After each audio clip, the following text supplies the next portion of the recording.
For today's Papa RD's Random Thoughts, deliberate living, I don't know if you're familiar of this deliberate living. Ask yourself, what are the focus of your attention today? No. Sometimes manggod mga kaistorya kay ma-confuse ta kung unsay difference sa being busy and being productive. No. Sometimes manggod we thought that we are busy and automatically we are productive. It's wrong. Natay mga gikabisihan pero dili ta productive.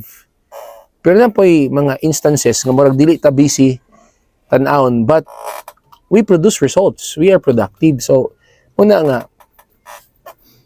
ato yung permanente huna-hunaon everyday kung sa atong buhaton and make it sure nga kining atong ginabuhat aligned ba ni sa atong goal, di ba?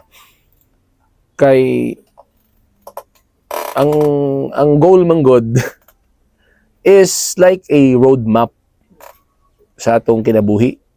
Lisod kayo nga ang tao mumata lang, mukaon, matulog, magbawas, matigulang, masakit, mamatay, di ba? Walay goal ba? So ang goal manggod usa na siya sa makahatag og meaning sa atong existence, and goal is a roadmap. So ang first step gid ana mga istorya is what is your goal? And then out of that goal, unsay imo mga activities and steps nga buhaton to that will lead you to your goal. So kung namangod kay goal, kabalo na din ka kung unsay imong i-focus every day.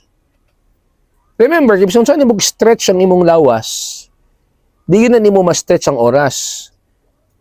Di gina nimo ma-stretch nga there are only 24 hours a day and 7 days a week.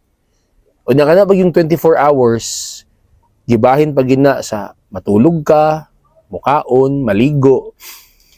Di ba gina nimo ma-focus tanan? So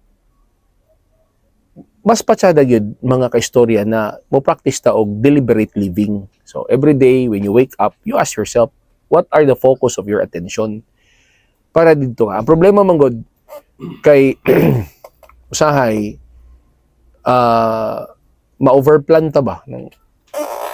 More into overplanning without ang importante manggod sa kinabuhi ba execution. Execution on what you plan, di ba? Ano lang, deliberate living lang. Kanya ba akong gibuhat leads me to achieve what I want in life? Whatever you do. Unsa man akong goal? 5 years from now, 10 years from now, 15 years from now, na may ginatawag nga short-term and long-term goal.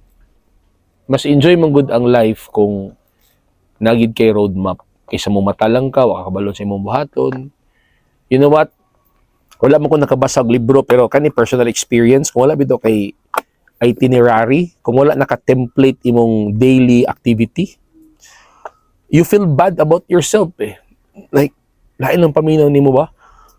Pero kung naa kay template sa imong daily activity na kay gusto i-achieve, and because of that goal na kay buhaton, and then ma-perform nimo ang imong ginabuhat and ma-accomplish nimo imong goal, it feels good about yourself eh.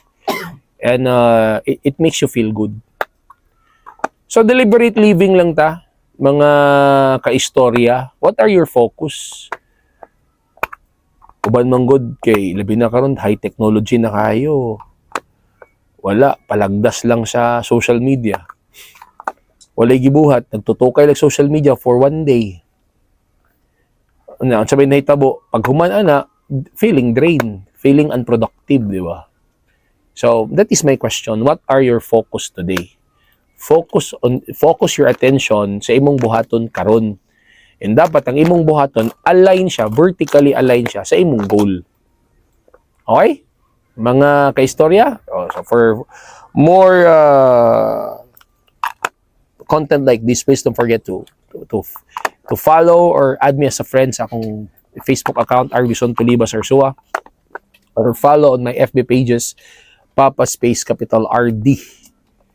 And follow also my TikTok account, Ardison Tulibas Arsua. And subscribe on my YouTube channel, Magistrata Info Vlogs. Till next time!